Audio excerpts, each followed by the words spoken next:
اور اس کی ایک لاجک بھی ہے. آپ مجھے ایک بات بتاؤ, کمپنی آپ کو کوئی کام دے, جو کام کو فوکس کرے گا کمپنی کی نظر میں سب سے زیادہ ویلیو اس کی ہوگی نا. کیا خیال ہے؟ دیکھو, کمپنی نے کچھ لوگوں کو بھیجا کوئی پروجیکٹ دے کے, کسی دوسرے کنٹری میں بھیجا کہ یار ایک بلڈنگ بنانی ہے ہم نے یہاں.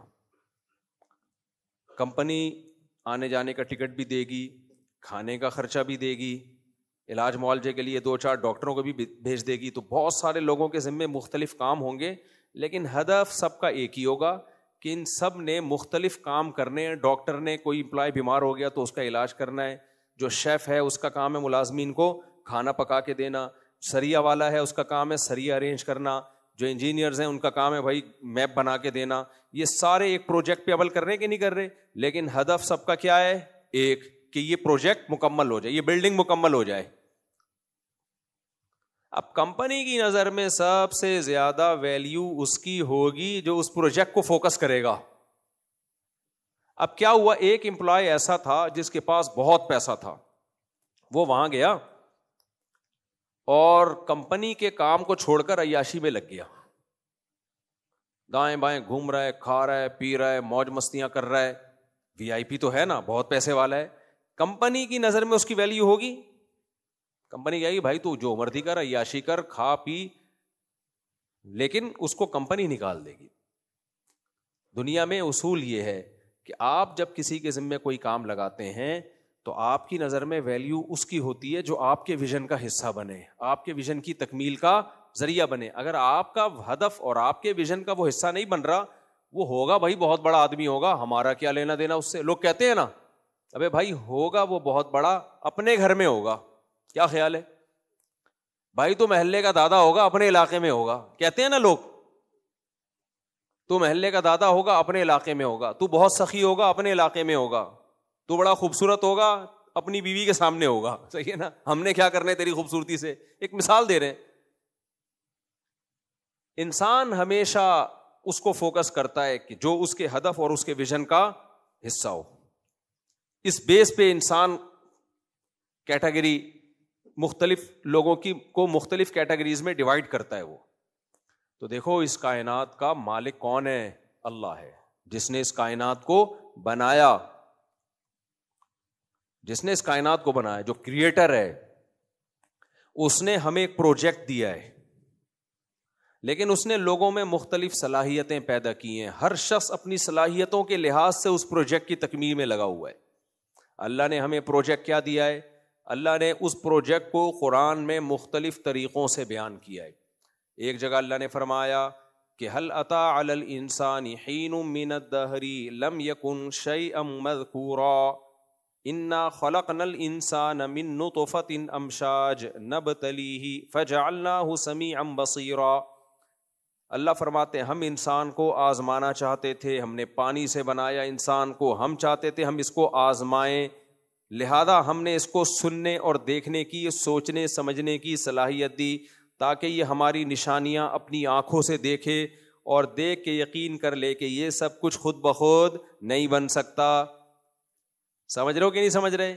یہ آٹومیٹیکلی اتفاق سے یہ اتنی حسین دنیا خود بخود وجود میں نہیں آ سکتی. جب وہ غور کرے گا اپنی باڈی میں, بھائی لنگس بھی بن گئے میری باڈی میں کڈنی بھی خود بخود بندر سے کیسے بن گئے, اور بندر کے کہاں سے بن گئے پھر؟ ہم اگر بندر سے بنے ہیں تو بندر کس سے بنا ہے میرے بھائی؟ وہی مجھے یاد آتا ہے, ایک فاحشہ خاتون یہاں بیچاری رہتی تھی, اللہ اس کی مغفرت فرمائے, اگر دنیا سے چلی گئی ہے, زندہ ہے تو اللہ اس کو ہدایت دے. تو وہ دروازے پہ کھڑی رہتی تھی, ایک بندے کو لے کے کہنے لگی مجھے لے کے بھاگ جاؤ. تو بندہ میرے پاس آیا کہ یہ خاتون لڑکی مجھے دعوت دے رہی, مجھے لے کے بھاگ جاؤ. میں نے کہا آپ نے کیا جواب دیا؟ کہتے میں نے کہا میں تجھے لے کے بھاگوں گا, مجھے کون لے کے بھاگے گا؟ مطلب میں تو اس بیچاری کو کوئی ٹھکانہ نہیں دے رہا تھا اصل میں نا, اس کی کوئی بیچاری پہ الزامات لگے ہوئے تھے. تو وہ کہنا کہ تم مجھے ٹھکانہ دے دو. تو کہہ رہا تھا بھائی میں بھی تو بے گھر ہو جاؤں گا نا, میرا ابا مجھے رکھے گا گھر میں. تو کہتے ہیں جب اس نے مجھے کہا مجھے لے کے بھاگ جاؤ, تو میں نے کہا مجھے لے کے پھر کون بھاگے گا بھائی, اگر میں تجھے لے کے بھاگوں گا. تو بھائی اگر یہ کڈنی ہمارے بندر کے کڈنی سے ایوالو ہو کے یہاں آئے ہیں تو سوال پیدا ہوتا ہے بندر کا کڈنی کہاں سے آیا, پھر بندر کا کڈنی کو پچھلی مخلوق سے جوڑنا پڑے گا, اس کا کہاں سے آیا, ہوتے ہوتے ایک وقت آئے گا آپ آئیں گے بھائی ایک سیل تھا, ایک سیل بن کیسے گیا, وہ بھی اتنا پیچیدہ سیل, کروڑ دفعہ بھی اتفاق ہو نا تو ایسا سیل وجود میں نہیں آ سکتا, اربوں خربوں سالوں میں بھی نہیں. پھر اس میں ایسے سافٹ ویئر آٹومیٹیکلی انسٹال ہو گئے, ایوالو ہوتے ہوتے اس میں کڈنی اگنا شروع ہو گئے, واہ واہ واہ, گردے اگنا شروع ہو گئے. بھائی پھینکنی تھی تو اتنی پھینکو جتنی برداشت, وہی ہو گیا. 2 آدمی پھینکو تھے نا, پھینک رہے تھے لمبی لمبی. ایک نے کہا میرے دادا ان کے پاس ایک استبل تھا, گھوڑوں کا نہیں ہوتا استبل, اس میں ایک گھوڑا 500 سال تک دوڑ سکتا تھا, استبل ختم نہیں ہوتا, اتنا لمبا استبل. اس نے کہا پھینک رہا ہے تو پھر ہم بھی پھینکتے ہیں. کہتے ہیں میرے دادا کے پاس ایک نیزہ تھا, یہیں سے چاند سورج کی سیٹنگ کر لیا کرتے تھے, ستارہ ادھر سے ادھر, ادھر سے ادھر. اس نے کہا بھائی تو لمبی لمبی پھینک رہا ہے, اتنا لمبا نیزہ وہ رکھتے کہاں تھے؟ اس نے کہا تیرے دادا کے استبل میں رکھتے تھے. صحیح ہے. تو پھینک دی لمبی ایتھیس لوگوں نے, آٹومیٹیکلی خود بخود یہ سب کچھ ہوا ہے. بھائی خود بخود کڈنی کیسے اگنا شروع ہو گئے, 2 کڈنی کیوں اگے اور اپنی جگہ جا کے فٹ کیوں ہو گئے, آنکھیں کیسے بن گئی, ناک کیسے بن گئی, ہر عضو میں ایسے سینسر لگے ہوئے ہیں جو اسی کے لیے سوٹیبل ہیں. اور میرے بھائی اگر یہ سب خود بخود بنا ہے تو ہارڈ ویئر بن گیا, سافٹ ویئر کیسے بن گیا؟ ابے اتفاق سے ہارڈ ویئر تو وجود میں آ سکتا ہے, کروڑوں خربوں سال میں بھی ایسا تو ہارڈ ویئر بھی وجود میں نہیں آ سکتا. انسان ہارڈ ویئر اور سافٹ ویئر دونوں چیزوں کا مجموعہ ہے. نہیں آئی میرا خیال ہے بات؟ سافٹ ویئر روح ہے, آنکھ یہ صرف ہارڈ ویئر نہیں ہے, اس کے اندر دیکھنے کی صلاحیت ہے, وہ کیا ہے؟ سافٹ ویئر ہے, اور اس میں وائرس بھی آتا ہے. دماغ ہارڈ ویئر بھی ہے اور اس کے اندر روح کیا ہے؟ سافٹ ویئر, جس سے وہ دماغ سوچتا ہے. اتنا ذہین دماغ اب تک ایسا سافٹ ویئر نہیں ایجاد کر سکا جو سوچے, یعنی انسان کا اتنا ذہین دماغ, وہ اب تک ایسا دماغ روبوٹ کا ایجاد نہیں کر سکا جو خود سوچے. کمال کی بات ہے. اور یہ والا دماغ جو سوچ رہا ہے یہ خود بخود بن گیا. نہیں آئی میرا خیال ہے بات؟ دوبارہ سے بولتا ہوں, دیکھو روبوٹ کے پاس بھی ایک عدد دماغ ہوتا ہے نا بھائی, وہی جو اس کی جو میموری ہوتی ہے. تو کمپیوٹر کے پاس بھی دماغ ہوتا ہے نا, لیکن وہ خود سوچتا ہے یا ہم سوچواتے ہیں اس کو, ہم اس کو سمجھاتے ہیں یہ بٹن دبایا نا تو یہ سوچنا ہے تو نے. تبھی اگر روبوٹ کا غلطی سے غلط بٹن دب گیا نا تو تمہیں رکھ کے چماٹ لگا دے گا. وہ ایک کلپ کسی نے بھیجا تھا کہ ایک روبوٹ سب کچھ صحیح بتا رہا ہے, ایک روبوٹ سب کچھ صحیح بتاتا تھا, تو اس کا ایک بٹن دب گیا ایک آدمی سے, وہ اب سچ بولنا شروع کر دی. اس میں سافٹ ویئر ایسے ڈالے ہوئے تھے جو پوچھو گے صحیح بتائے گا. تو اس نے روبوٹ سے پوچھا ہاں بھائی میرا نام کیا؟ اس نے کہا غفار نام ہے تیرا, اور فلانے کا نام کیا ہے, فلانے کا نام کیا ہے, سب صحیح بتا رہے ہیں نا. بڑا خوش ہو گیا. اس نے کہا میرے ابا کا نام کیا؟ کہہ رہے وسیم.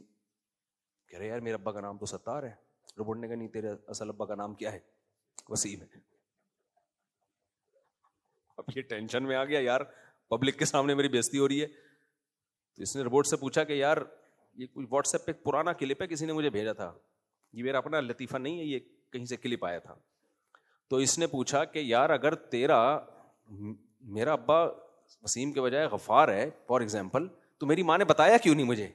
تو روبوٹ کہتا ہے کم بخت بتاتی پکڑی نہیں جاتی, اس لیے بتایا ہی نہیں اس نے. تو کوئی بھی بٹن دب جائے, ایسے روبوٹ اتنے ذہین ہوتے نہیں ہیں. آرٹیفیشل انٹیلیجنس بھی ضروری نہیں ہے کہ ہر چیز, وہ تو گوگل سے معلومات لے گی نا. آرٹیفیشل انٹیلیجنس کہاں سے نالج لیتی ہے؟ گوگل سے لے کے مرج کر کے مارکیٹ میں ڈال دیتی ہے. اگر گوگل پہ ہی غلط کسی نے ڈالی ہے معلومات تو وہ تھوڑی صحیح بتائے گی آپ کو. تو میرے بھائی ہارڈ ویئر بھی ہے انسان میں اور سافٹ ویئر بھی ہے. سانس لیتا ہے, ایک پورا سسٹم. ایک انڈین ہے بڑے زبردست, اس کی ویڈیوز ہوتی ہیں. اس نے جو زمین بننے کا پروسیس ہے نا, کیا نام ہے یار اس کا, نام بھول جاتا ہوں, بڑی زبردست معلومات ہوتی. ابے نہیں یار, ایک ہے بڑا ملینز میں, اس کے ایک کلپ ملینز میں جاتا ہے. ڈوراڈی, ابے نہیں ہوئے, وہ بڑا اسٹائل میں بولتا ہے. ہاں اس سے کسی نے پوچھا خدا ہے یا نہیں, تو اس نے کہا ہو سکتا ہے ہو سکتا ہے نہ ہو. نا میرے بھائی, یہاں آپ ڈنڈی مار رہے ہو, یہاں آپ کیا کر رہے ہو, آپ کی اپنی جو معلومات آپ ہمارے ساتھ شیئر کر رہے ہو, ان معلومات وہ پکار کے کہہ رہی ہیں کہ خدا ہے, تو آپ اس میں ڈنڈی نہ مارو. آپ جو نالج دے رہے ہو نا سائنس کی ہمیں, مثال کے طور پر اس نے کیا نالج, زبردست نالج دی اس نے کہا یہ زمین ایسے آگ کا گولا تھی, پھر سورج سے الگ ہوئی, پھر یوں ہوئی, پھر فلانا ساری چیزیں نا, ان میں ایک پروسیس بھی اگر آگے پیچھے ہوتا تو انسان وجود میں نہیں, زندگی وجود میں نہیں آتی. اب ایک آخری پروسیس رہ گیا تھا, زمین کو 23 ڈگری جھکانا. ابے جو سیارے ہیں نا ایسے سیدھے سیدھے زمین کے گرد گھومتے ہیں. چاند تو ایسے زمین کے گرد گھومتا ہے کہ جو حصہ اس کا روشن ہے قیامت تک وہی روشن رہے گا, دوسرے حصے پہ سورج کی روشنی پڑتی نہیں ہے, لہذا موسمی تبدیلیاں نہیں ہیں. لیکن زمین کا حساب کیسا ہے, زمین ایسے نہیں گھوم رہی, زمین جھکی بھی گھوم رہی ہے. اس کا نتیجہ کیا نکلتا ہے, جب اس طرح گھومتی ہے تو جب 6 مہینے سورج یہاں زیادہ پڑتا ہے, ادھر گرمی ادھر سردی, پھر گھوم کے جب ادھر آتی ہے تو یہ والا حصہ سامنے ہو جاتا ہے, ادھر گرمی ادھر سردی, اسی سے دن رات چھوٹے ہوتے ہیں. تو یہ کتنا بڑا سوال ہے بھائی, کون ہے جس نے زمین کو 23 ڈگری جھکایا ہے,